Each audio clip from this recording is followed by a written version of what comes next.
Venereal disease sucks twice as bad on an airplane.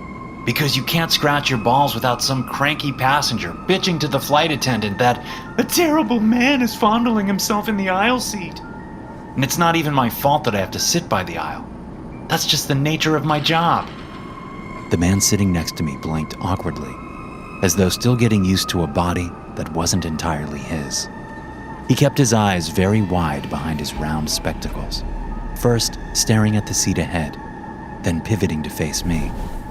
While I appreciate the insight into your genitalia, I fail to understand how it pertains to my current condition.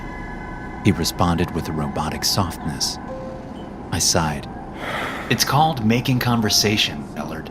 We're stuck sitting next to each other until we get into Atlanta.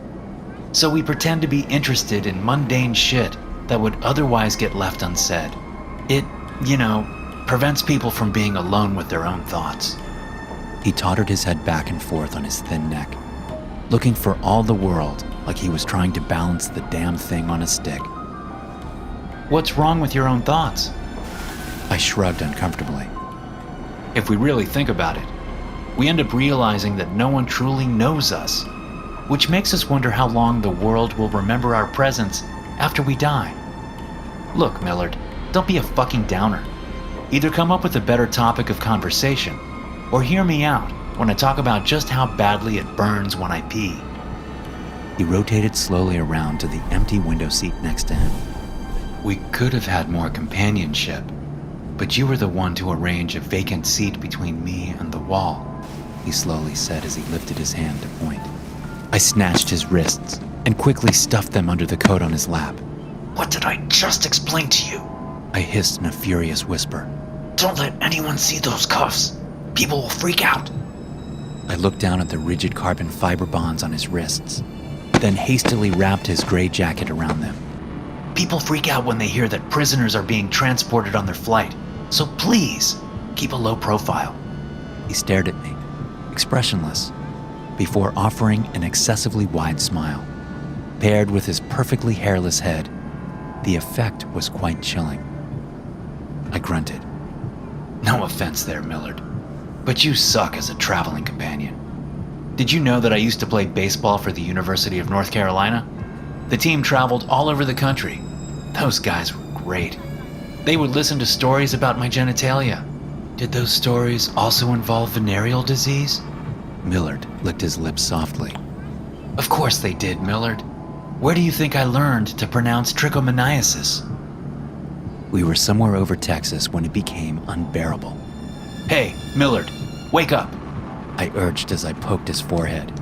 He had been sleeping with his hands folded neatly on his lap, his head pointed upward, and his eyes wide open. It really did give me the heebie-jeebies. His eyes rolled around like an old record player before he found me and focused one pupil at a time. What is wrong, Jonathan? He asked robotically.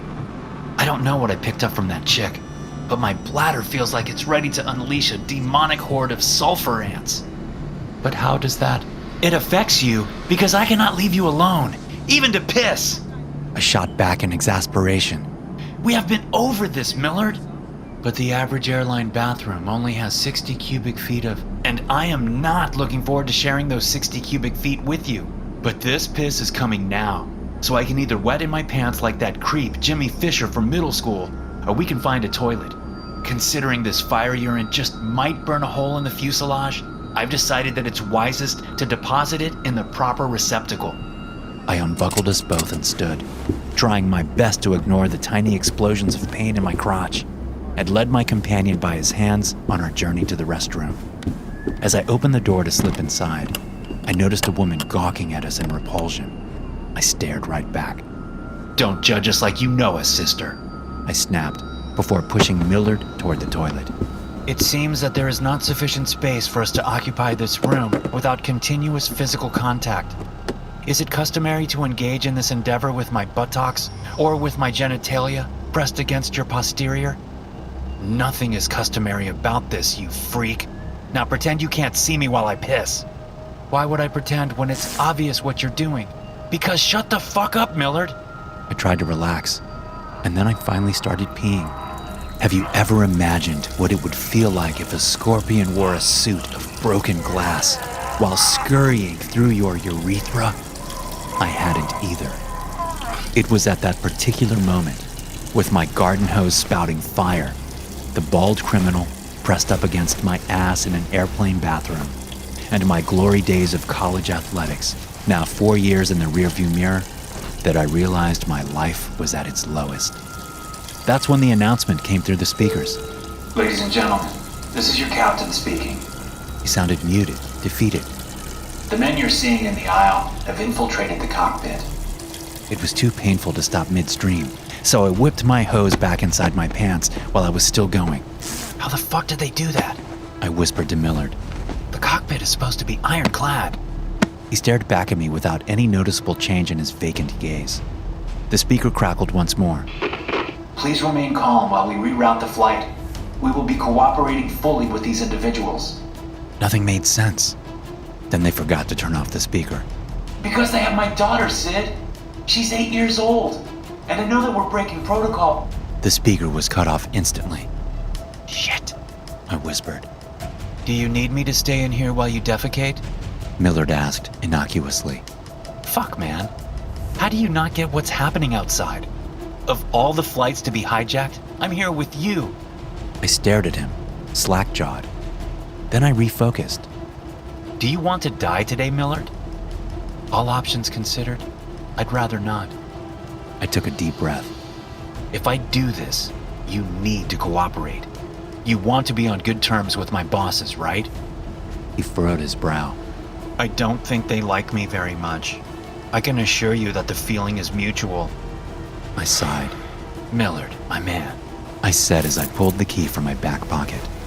There's no greater friend than the person standing by your side when you're both neck deep in shit. I unlocked the cuffs with a click and took them in my right hand. He looked down at his wrists in apparent shock. Leaning in, I pressed my face up against his. You've got a choice between helping us out, thereby putting yourself in the good graces of my employers in the process, or dying in a fiery crash over Texas. I cracked open the bathroom door because I wanted to rush his decision before he had time to think about it. Looks like life has thrown you a curveball. He stared at me for a second longer, then his eyes turned pure white. Millard stepped out of the bathroom, and I followed him. You! Why are you out of your seat? The authoritative voice of a hijacker bellowed from down the aisle. Millard raised a hand. As I watched, the fingers elongated. First 7 inches, then 2 feet, then longer. The joints disappeared as his digits bound together and wove themselves into a thick, writhing tentacle that wiggled in the air above the seats. What the fuck?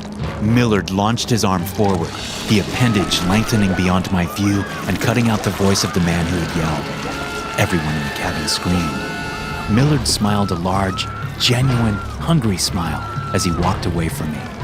A cacophony of voices drowned out what happened next. I dove to the floor and crawled after Millard, praying that I hadn't just made the worst decision of my life. Of course, I was feeling the damp swashing of a trapped urine pool with each movement of my pants, so I greatly doubted my own judgment in that moment. I don't know exactly what the freak was doing, but I managed a pretty good guess once my crawl brought me to a dead hijacker. His head had been crushed like a walnut. Gray and white brain coils squeezed through his shattered temples like rotten spaghetti. One eyeball had popped clean out of his skull, and the other was reduced to a globby white soup on his wrecked face. Millard was a special little duck, that's for sure. It's why I'd been stuck with him. The veterans never have air transport duty with the uber freaks. A scream tore through the cockpit, then was immediately cut off by what sounded like a water balloon filled with tomato sauce exploding against concrete. Okay, Millie, I thought. You need to be done now. That's when he emerged. His eyes were now glowing white, and his right arm had grown into a tendril that was 10 feet long. He was holding the head of another hijacker like a trophy, and his jaw hung 8 inches down in what was clearly his version of an evil laugh. I expected screams to tear my eardrums apart, but everything got very quiet. Millard! I shouted. You've done enough! Come back to me!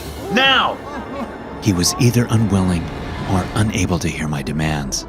Instead, he reached his tentacle across the aisle and let it slither along the headrests behind the passengers' necks. He looked down at them hungrily. Then he raised his appendage to strike. I was a good 20 feet away with a 4-inch target, which put me right in my element. The anticipation of movement is ingrained in the windup, and reaction comes before thinking if accuracy is at stake. I whipped my wrist forward and watched the cuffs fly along the arc I knew they would travel. The carbon fiber band caught the edge of his tentacle, curled around, and snapped tightly shut. Millard's eyes instantly switched back to normal, and he watched helplessly as his tendril shrunk back into a regular human arm. Seconds later, he stood looking like an almost normal man, albeit a very confused one. I rushed over to him and grabbed him by the neck. Good work on the hijackers, Millie, but you really should have quit while you were ahead. He blinked awkwardly, then stared back at me in mild confusion. If you'll remember correctly, I gave you the same advice when that young lady approached you yesterday. Perhaps your pants would be clean if you'd heeded my words. I scratched my damp balls. Yeah? Well, you wouldn't be in cuffs right now if you'd kept your own wild snake at bay. So let's just have a seat and ride this flight in peace. Are the pilot and co-pilot still alive? Yes, he responded calmly. It certainly did not seem wise to hurt those who control our collective fate. Only the hijackers were killed. Great, I answered in exasperation. Now the 197 people on this plane will need to have your actions wiped from their memories so they don't go insane. And then we can pretend this 5th-degree fuckery never happened. We walked past the woman who had judged us on the way to the bathroom.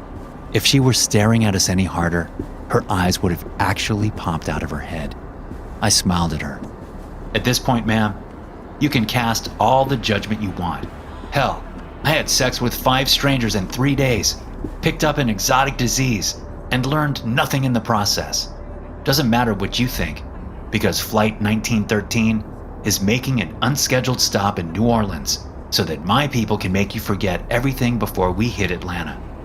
She was speechless as I turned to Millard. Hey, you ever been to the Big Easy? He licked his lips. You'll love it, or at least, you'll love the hotel room. I'll chain you up while I hit up Tinder. I turned back towards the woman. Don't worry, we'll still be in Atlanta by tonight. The mind-washing process usually takes about 3 hours for a group this big, which is just enough time to have my kind of fun. We settled back into our seats. The plane was quiet enough to hear a pin hitting the floor, or maybe a splash of infected urine on an airplane toilet seat. My name is Jonathan Hush, and I'm an air marshal for supernatural prisoners. Thanks for listening. If you enjoy these stories, be sure to subscribe to the podcast and check out some more of my episodes here.